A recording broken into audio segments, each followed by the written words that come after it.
Une canicule qui s'abat sur toute l'Europe, même les pays plutôt habitués à des climats tempérés comme la Grande-Bretagne et les pays scandinaves sont accablés par la chaleur. Alors est-ce un phénomène ponctuel ou une des conséquences du réchauffement de la planète? Tentative de réponse avec Sophie Mézel et Jérôme Soulard.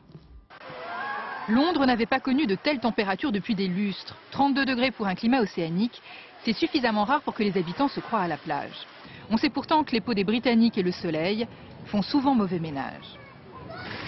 À Rome, les touristes se font rares sur la belle place du peuple, cuisante sous le soleil. Ils vont se réfugier à l'ombre d'une terrasse.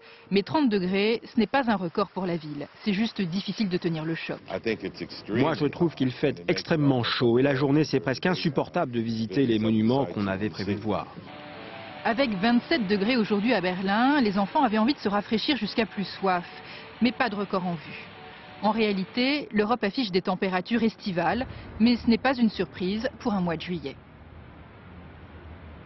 Ce n'est pas parce qu'on a un bel été que c'est la manifestation du réchauffement du climat. On a eu des beaux étés à toute époque dans le passé. Le réchauffement du climat se traduit plutôt par une lente progression des températures que l'on peut observer sur plusieurs dizaines d'années. Et justement, en France comme dans le reste du monde, les températures moyennes n'ont cessé de monter depuis au moins 30 ans. Pour la plupart des scientifiques, le responsable, c'est le gaz à effet de serre, produit par la combustion des énergies fossiles. Le gaz, le pétrole, le charbon. Le gaz carbonique qui se dégage des cheminées d'usines et des pots d'échappement modifie la composition de l'atmosphère. C'est comme un couvercle emprisonnant la chaleur qui se forme au-dessus de nos têtes.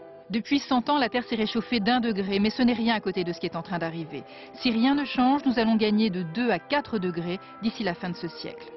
Si on parle de plus de 2 degrés ou 3 degrés, c'est vraiment un bouleversement très grand. Parce que quand on dit réchauffement, c'est un raccourci.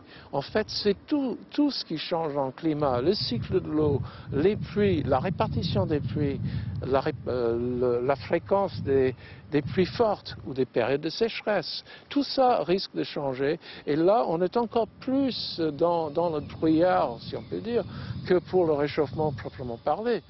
L'une des conséquences immédiates du réchauffement climatique, c'est aussi que les températures de nuit ne baissent plus autant qu'avant.